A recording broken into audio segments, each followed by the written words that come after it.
एक बार एक व्यक्ति गौतम बुद्ध के पास गया और पूछा कि मन को नियंत्रित करने का पहला चरण क्या है। बुद्ध कहते हैं, अपने मन को समझने का पहला चरण है इसके द्वारा दिए गए लालच की व्यर्थता को देखना समझना।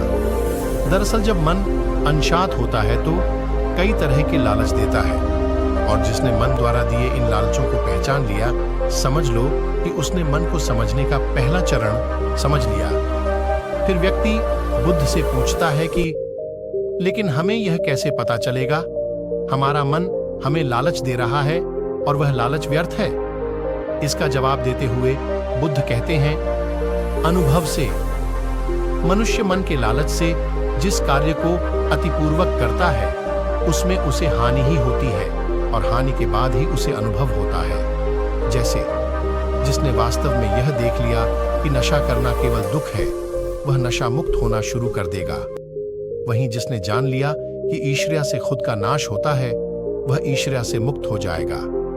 मन को समझने का यही पहला चरण है। मन को जानने का दूसरा चरण। व्यक्ति बुद्ध से पूछता है, यदि व्यक्ति पहले चरण से यह जान जाता कि वह मन द्वारा दिए लालचों के कारण दुखी है, तो फिर दूसरा चरण क्या है?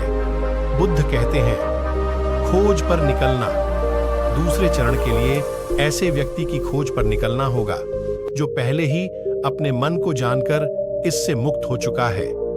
दरअसल एक ऐसा ही व्यक्ति तुम्हारा मार्गदर्शन कर पाएगा। मन को जानने का तीसरा चरण व्यक्ति कहता है कि लेकिन ऐसे व्यक्ति की पहचान कैसे होगी?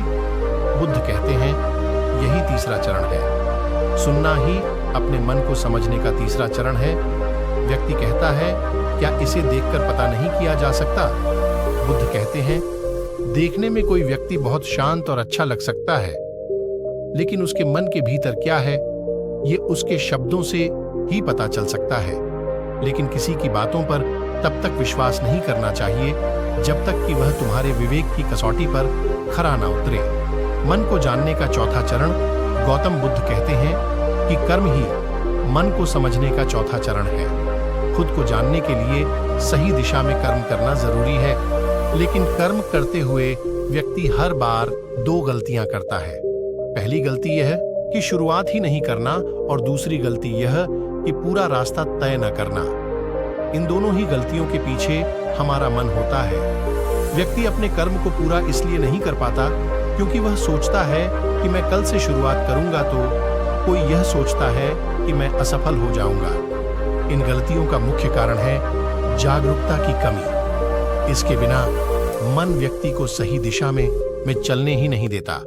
मन को जानने का पांचवां चरण गौतम बुद्ध कहते हैं कि मन को जानने और समझने का पांचवां चरण है जागरूकता। इसीलिए हर कार्य को जागरूकता के साथ करें। बिना जागरूकता के साथ किया गया कार्य या फिर जिया गया क्षण मृत्यु के समान है। व्यक्ति बुद्ध से पूछता है, अपने जागरूकता के स्तर को कैसे बढ़ाया जा सकता है? बुद्ध ने जवाब दिया, ध्यान से। मन को जानने का छठा और अंतिम चरण ध्यान ही मन को जानने, समझने और नियंत्रित करने का अंतिम चरण है। यानी ध्यान ही वह नाव है जिस पर बैठ मन रूपी नदी को पार किया जा सकता है। जिस व्यक्ति ने इन शुरुआती 5 चरणों से मन को जान लिया, उसने अपने मन को जीत लिया, उस पर काबू पा लिया